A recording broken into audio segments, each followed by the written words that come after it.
Les malades se jetaient sur lui. Marc dit que des malades se jetaient carrément sur Christ afin qu'il les guérisse. Il est écrit, Jésus se retira vers la mer avec ses disciples. Une grande multitude le suivit de la Galilée, de la Judée, de Jérusalem, de l'Idumée, au-delà du Jourdain et des environs de Tyr et de Sidon. Une grande multitude, apprenant tout ce qu'il faisait, vint à lui. Comme il guérissait beaucoup de gens, tous ceux qui avaient des maladies se jetaient sur lui pour le toucher. Les esprits impurs, quand ils le voyaient, se prosternaient devant lui et s'écriaient « Tu es le Fils de Dieu ». Marc 3, 7-12. Ce texte m'a rappelé l'histoire de la femme qui était atteinte d'une perte de sang depuis 12 ans et qui s'est approchée de Christ avec la conviction qu'elle serait guérie si et seulement si elle pouvait toucher son vêtement. Matthieu 9, 20-21. Elle a touché Christ et a été guérie. Verset 22.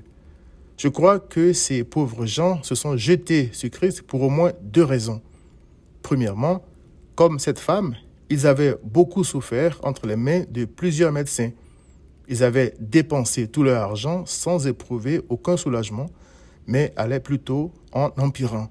Marc 5, 26. À tel point qu'ils ne comptaient plus que sur la mort pour les délivrer de leur misère. C'est à ce moment-là que Christ est venu les tirer gratuitement du désespoir.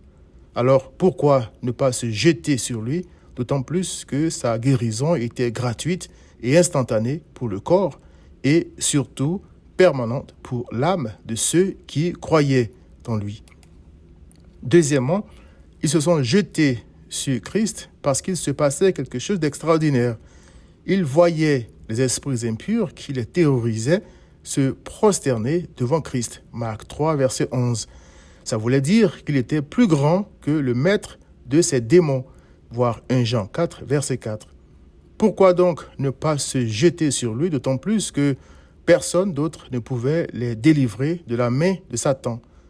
Pourquoi ne pas te jeter sur lui, cher ami, pour sauver ton âme, d'autant plus qu'il en a payé le prix avec son propre sang?